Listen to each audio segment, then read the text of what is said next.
अस्सलाम वालेकुम स्टूडेंट्स। इससे प्रीवियस वीडियो के अंदर हमने देखा था कि अगर सुपरफिशियल पैरोटिडेक्टमी करनी है तो आपको ये 5 स्टेप्स फॉलो करने हैं और आपने एक वीडियो भी देख ली। अब हम स्टेप वाइज जो है वो अपने पास लिख लेते हैं जिस तरह कि आपकी बुक में लिखा हुआ है। इसमें सबसे पहला तरीका यही था कि हम लोगों ने क्या देनी होती है, इंसीजन देनी है। इंसीजन देने के बाद हम फ्लैप बनाते हैं, यानी ऊपर जो चमड़ा है उसको अलग करते हैं, प्लेटस्मा को काटते हैं, फिशा जो है उसको अलग करते हैं। उसको अलग करने के बाद हमने ग्लैंड जो है उसको मोबिलाइज करना है ताकि हम फेशियल ट्रंक जो है उसको रिकग्नाइज कर सकें। और जब फेशियल ट्रंक रिकग्नाइज और लोकलाइज हो चुकेगा तो फिर हम ग्लैंड को डाइसेक्ट करेंगे, उसको निकाल देंगे और फिर उसको वूंड को जो है वो क्लोज कर लेंगे।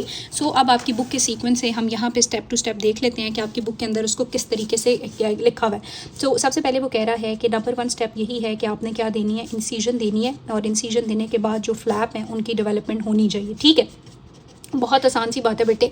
इंसीजन के बारे में हम लोग बात करें तो अगर दिस इज द कान तो ये ऐसे करके होती है। ठीक है, इसको हम लोग कहते हैं लेजी एस शेप इंसीजन। ठीक है, क्या इंसीजन होती है, लेजी एस शेप इंसीजन होती है। और इसको प्री ऑरिक्यूलर सर्वाइकल मेस्टॉइड लीजन भी कहते हैं, या इसके अंदर एक मॉडिफाइड ब्लेयर्स लीजन भी होती है। सो वो भी, सॉरी लीजन कह रही हूँ, इंसीजन होती है। सो ब्लेयर्स इंसीजन भी दी जा सकती है, लेकिन मोस्टली जो है वो लेजी एस शेप इंसीजन को प्रेफर करते हैं। सो नंबर 1 ये बात हो गई कि आपने इंसीजन दे दी। अब इंसीजन देने के बाद वो कहता है कि जब आप इंसीजन दे रहे हैं तो इंसीजन देने के दौरान आपने मार्किंग करनी है और 3 पॉइंट्स को आपने आइडेंटिफाई करना है। ये पॉइंट्स बाद में आपको वूंड क्लोजर में हेल्प करेंगे। नौ इंपॉर्टेंट बात ये है कि ये इंसीजन देने के बाद आप यहाँ पे लोकल एनेस्थीसिया या एड्रीनालीन अगर इंजेक्ट करना चाहते हैं, सो लोकल एनेस्थीसिया या एड्रेनालीन अगर इंजेक्ट करना चाहते हैं तो दिस इज़ क्वाइट ऑप्शनल, यानी आपकी मर्ज़ी है। अगर आप करना चाहें तो आप कर लें, आपको कर लेना चाहिए, क्योंकि साथ ही वो लिखता है कि लोकल एड्रीनालीन देने से या एनेस्थीसिया देने से 3 फ़ायदे हैं। नंबर 1 ये कि जो स्किन फ्लैप आपने डेवलप करना है उस फ्लैप की डेवलपमेंट आसान हो जाती है। नंबर 2 जो विजिबिलिटी है इस एरिया की वो इंक्रीज़ हो जाती है। और नंबर 3 ये एड्रीनालीन या लोकल एनेस्थीसिया देने से जो ब्लड लॉस है वो कम होता है। तो नंबर 1 हमने इंसीजन दे दी है, उस पर 3 पॉइंट्स मार्क कर लिए हैं जो वूंड क्लोजर में हेल्प करेंगे। और यहाँ पे अगर आपने लोकल एनेस्थीसिया देना है तो आपकी मर्ज़ी, अगर आप दें तो बहुत अच्छी बात है। ठीक है ना। दूसरी चीज़ इसी पहले प्रोसीजर के अंदर आ जाती है फ्लैप डेवलपमेंट। ठीक है, अब जब आपने पहले वीडियो देखी तो बेटे आप लोगों को समझ आया कि ये जो फ्लैप डेवलपमेंट है इसमें हम जो प्लेटिज्मा मसल और स्किन है उसको एक किस्म का उधेड़ रहे होते हैं ना, ताकि हम इसको इंटीरियरली भी मूव करेंगे और पोस्टीरियरली भी। इंटीरियरली ये जा रहा होता है along the interior border of the parotid. For example अगर यहाँ पैरोटिड है और पोस्टीरियरली जब स्किन को उधेड़ रहे होते हैं तो पीछे से स्टर्नोक्लीरोमास्टॉइड जो है वो एक्सपोज हो रहा है, और फिर उसके अलॉन्ग हम जाके फेशियल नर्व जो है उसको लोकलाइज करेंगे और ग्लैंड की मोबिलाइजेशन में हमें हेल्प मिलेगी। ठीक है, सो इससे ये मैं आपको बताने की कोशिश कर रही हूँ कि जो फ्लैप बनाना है स्किन का उसमें इंटीरियर ट्रैक्शन भी होनी है और पोस्टीरियर भी होनी है। ठीक है, फॉर एग्जाम्पल अगर मैं यहाँ से कट लगा रही हूँ तो ये स्किन इधर भी उठाऊंगी और इधर भी उठाऊंगी, ऐसा ही है ना। तो ये चीज़ हो रही है। अब वो कह रहा है कि जो आपने स्किन फ्लैप करना है, नंबर 1 हम लोगों ने इंटीरियर डायरेक्शन में जब करना है तो इंटीरियर डायरेक्शन में इसको रेस करने के लिए वो कह रहा है कि आप दो चीज़ें यूज़ कर सकते हो, स्कैपल भी यूज़ कर सकते हो और सीजर भी यूज़ कर सकते हो। जब आप इंटीरियरली इसको आगे की तरफ लेके जा रहे हो तो जो प्लेन ऑफ डाइसेक्शन होता है वो आपने याद रखना है कि इसका जो प्लेन है वो बिलो द हेयर फॉलिकल है, number 1, and over the interior surface of the parotid fascia है। यानी इंटीरियरली हम इसको ओवर द प्रोटेड फेशिया जो है वो स्किन को लेके जा रहे होते हैं। ठीक है, और ये जो स्किन फ्लैप है ये डेवलप होता है toward the interior border of the gland, हमें पता है इंटीरियरली। साथ ही वो कहता है कि ना सिर्फ इंटीरियरली बल्कि पोस्टीरियरली भी आपकी जो इंसीजन है आपने उसको गहरा करते जाना है। और पोस्टीरियरली इंसीजन देने का या पोस्टीरियर तरफ से फ्लैप आप रेस कर रहे हो उसका फ़ायदा ये होता है कि वो आपको फैसिलिटेट करता है ताकि आप एक्सेस कर सको स्टर्नोक्लीरोमास्टॉइड मसल को। क्यों इंपॉर्टेंट है अभी हम बात करते हैं। तो जो फर्स्ट स्टेप है उसमें आपने एक तो इंसीजन दे दी और दूसरा आपने फ्लैप रेस करना शुरू कर दी है। क्लियर। अब सेकेंड स्टेप बेटे आपके पास आ जाता है कि आपने ग्लैंड की क्या करनी है, मोबिलाइजेशन करनी है, ग्लैंड की मोबिलाइजेशन करनी है।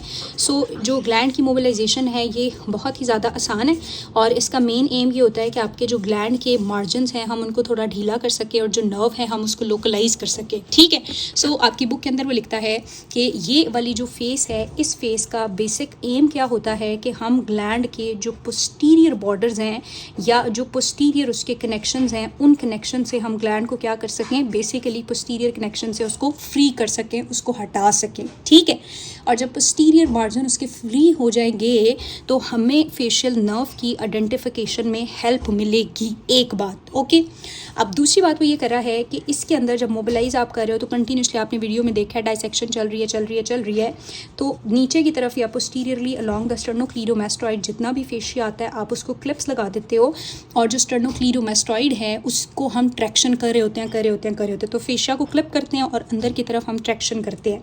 इस ट्रैक्शन में हमने स्टर्नोक्लीरोमैस्टॉइड मसल जो है बेटे, फॉर एग्जांपल मैं थ्रेटिकली बता रही हूँ, ये स्टर्नोक्लीरोमैस्टॉइड है, तो हम इसके एंटीरियर बॉर्डर के अलॉन्ग डाइसेक्शन करते हैं, ठीक है। क्या करते हैं, एंटीरियरली क्या करते हैं, सो स्टर्नोक्लीरोमैस्टॉइड का जो एंटीरियर बॉर्डर है, इस एंटीरियर बॉर्डर पे आपने एक शार्प डाइसेक्शन कट देना है। अगर आप पीछे जाके वीडियो देखें तो उन्होंने इसको बताया हुआ है, जैसे ही आप इसको कट देते हो बेटे तो एक ए वैस्कुलर प्लान बनता है, ब्लीडिंग इतनी नहीं हो रही होती, साथ ही आपको नीचे ग्रेटर ऑरिक्यूलर नर्व जो मैंने आपको वहाँ बताई थी वो नज़र आ जाती है, ठीक है। सो आपने ग्लैंड कैसे करके कट दिया तो यहाँ पे आपको ना ग्रेटर ऑरिक्यूलर नर्व नज़र आती है, और आप इस नर्व को क्या करते हो, प्रिजर्व करते हो, ठीक है। सो इसको कट देने से एक ए वैस्कुलर प्लान बना और आपको ग्रेटर ऑरिक्यूलर नर्व एक्सपोज हुई, जिसको आपने क्या कर दिया, प्रिजर्व कर दिया। नाउ इसी डाइसेक्शन के लोअर बॉर्डर पे ऊपर अगर आप देखेंगे, डाइसेक्शन जो हुई है उसका लोअर बॉर्डर आप देखेंगे तो वहाँ पे आपको एक्सटर्नल जुगुलर वेन नज़र आती है, तो इस वेन को भी हम फ़ौरन जो है वो वहाँ पे क्या करते हैं, लाइगेट कर देते हैं, क्लियर। नाउ क्या करना है हमने बेटे, तो हमने कहा कि ग्लैंड को मोबिलाइज करना है। इस मोबिलाइजेशन का मेन एम ये है कि आपको फेशियल नर्व नज़र आ सके। आपने स्टर्नोक्लीरोमैस्टॉइड के इंटीरियर बॉर्डर को शार्प डाइसेक्शन की, उसको जब आपने शार्पली डाइसेक्ट किया तो यहाँ पे आपको क्या मिलती है, ग्रेटर ऑरिक्यूलर नर्व, आप उसको लाइगेट कर रहे हो। उसी के नीचे आपको मिलती है एक्सटर्नल जुगुलर वेन, उसको भी आपने लाइगेट कर दिया, इसको प्रिजर्व किया और इसको लाइगेट किया, ठीक है। तो एक ये यहाँ पे एक ए वैस्कुलर प्लान जो है वो आपके पास बन गया। नाउ ग्लैंड को आप फर्दर मोबिलाइज कर रहे होते हो with sharp dissection on the interior process of the mastoid, और जब आप इंटीरियर प्रोसेस ऑफ मैस्टॉइड के अलॉन्ग इसकी डाइसेक्शन करते हो तो एक और इम्पॉर्टेंट मसल जो कि आपको हेल्प करेगा फेशियल नर्व को लोकलाइज करने में, that is posterior belly of digastric. So posterior belly of digastric भी आपको मिल जाता है, क्लियर।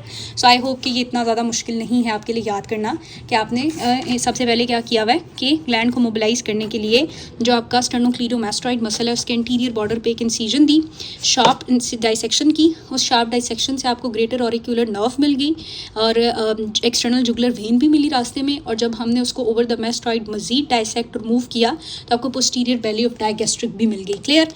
अब एक ए वैस्कुलर प्लान क्रिएट हुआ और उसका हमें ये फ़ायदा हुआ। अब हम दोबारा से एक और ए वैस्कुलर प्लान क्रिएट करने की कोशिश करते हैं, और अगर ये आपका कान है और ये एक्सटर्नल ऑडिटरी किनाल है तो आपको पता है ऑडिटरी किनाल का एक कार्टिलेजिनियस पोर्शन होता है और मेम्ब्रेनस पोर्शन होता है, कुछ इस तरह होता है ना। तो कहता है कि अब आपने दूसरी डाइसेक्शन या दूसरा वो करना होता है along the cartilaginous and bony external auditory meatus. So external auditory meatus का जो बोनी एंड कार्टिलेजिनियस पोर्शन है उसके अलॉन्ग आपने क्या करनी है, दोबारा एक डाइसेक्शन देनी है और आपके पास क्या बन जाएगा, एक सेकेंड ए वैस्कुलर प्लान बन जाएगा। आपको अगर वीडियो याद हो तो आपने देखा था वो एक्सटर्नल ऑडिटरी केनाल के अलॉन्ग इंसिजन दे रहा था ताकि हम नर्व को दे सके। अब वो कह रहा है कि ये जो दोनों आपने डाइसेक्शंस की हैं या ए वैस्कुलर प्लान क्रिएट किया, एक शार्प इंसिजन के थ्रू हम इनको मिलाते हैं, हम इनको जब कट करते हैं दोनों प्लान्स को तो नीचे आपको बड़ी क्लियरली जो है वो फेशियल नर्व नज़र आ जाती है। यहाँ पे आप कुछ इंट्राऑपरेटिव फेशियल नर्व स्टिमुलेशन देके भी कंफर्म कर सकते हो कि ये फेशियल नर्व ही है, ठीक है। सो ये आपके पास हो गया दूसरा step. Now third thing is कि अब आपने लोकलाइज करना है फेशियल नर्व को, यानी फेशियल नर्व आपको थोड़ी सी तो मिल गई लेकिन इसने आगे रन करना है और इसकी टर्मिनल ब्रांचेस हैं, तो आपने क्या करना है, उसको पेरीफ्री तक लोकलाइज करना है। ये बड़ा इंपॉर्टेंट स्टेप होता है। अब वो कह रहे हैं इसको लोकलाइज करने के लिए दो प्रोसीजर्स हैं, यानी एक तो आप इंटेरोगेट लोकलाइजेशन कर सकते हो यानी कुछ लैंडमार्क्स देख के, और एक रिट्रोग्रेड। मैं पहले रिट्रोग्रेड बता देती हूँ कि सम टाइम अगर डायरेक्टली हमें नहीं मिल रहा तो हमें पता है ना किसकी ब्रांचेस, जाइगोमैटिक है, बुक्कल ब्रांच है, सर्वाइकल है और मैंडिब्यूलर है या मार्जिनल मैंडिब्यूलर है, तो हम क्या करते हैं, रेट्रोग्रेडली इन ब्रांचेस को ढूंढते हैं और फिर इनसे ट्रैवल करके पीछे जाके फेशियल ट्रंक को ढूंढ लें। तो this is a retrograde procedure या method to localise the facial nerve. लेकिन मोस्टली जो फॉलो होता है दैट इज़ इंटेरोगेट, और इंटेरोगेट प्रोसीजर के अंदर आपको क्या मिलता है, इंटेरोगेट प्रोसीजर में आपने डिफरेंट लैंडमार्क्स के थ्रू फेशियल ट्रंक को और उसकी ब्रांचेस को लोकलाइज करना होता है।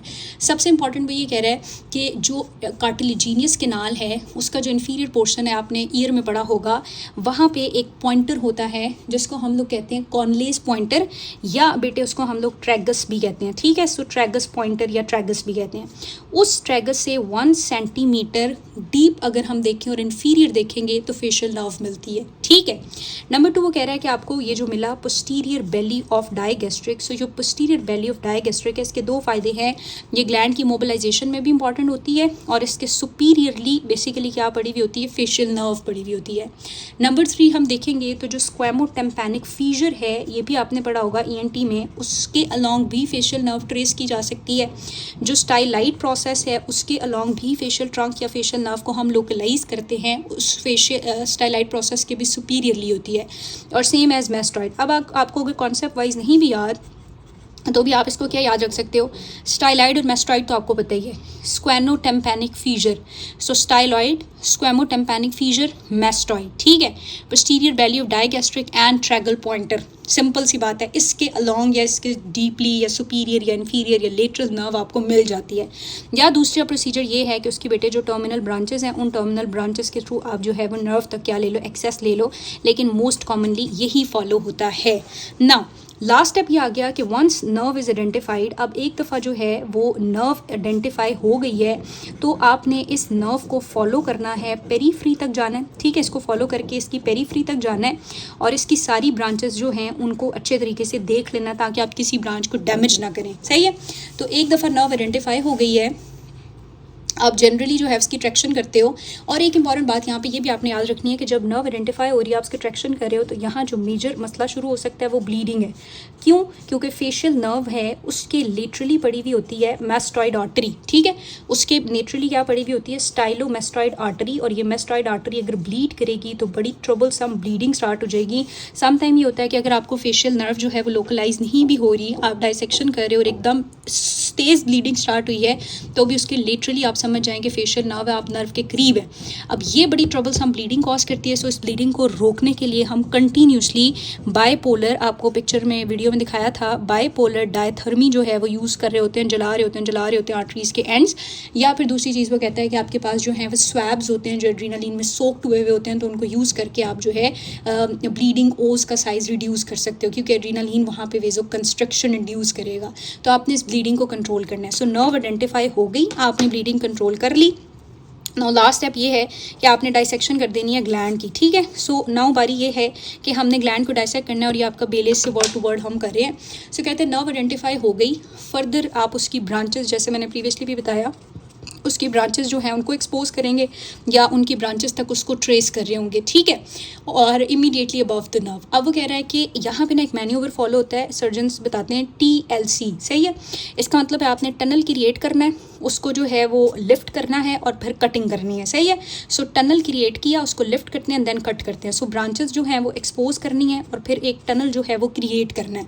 फिर वो कह रहे हैं इस टनल को आपने क्रिएट करना है और ब्रांचेस और डिविजन्स को आपने टिल पेरीफ्री फॉलो करना है। अब यहाँ पे उसने आपकी बुक के मुताबिक बताया हुआ है कि इसकी जो अपर डिवीज़न है और जो लोअर डिवीज़न है, अपर डिवीज़न जो है उसमें से जो 2 मेन ब्रांचेस निकलती हैं, 1 is temporal branch and number 2 is the zygomatic branch, ठीक है। जो लोअर डिवीज़न है बेटे, इसमें से जो नर्व्स निकलती हैं, 1 इज़ द मैंडिब्यूलर और नंबर 2 हमारे पास क्या है, सर्वाइकल है, सही है।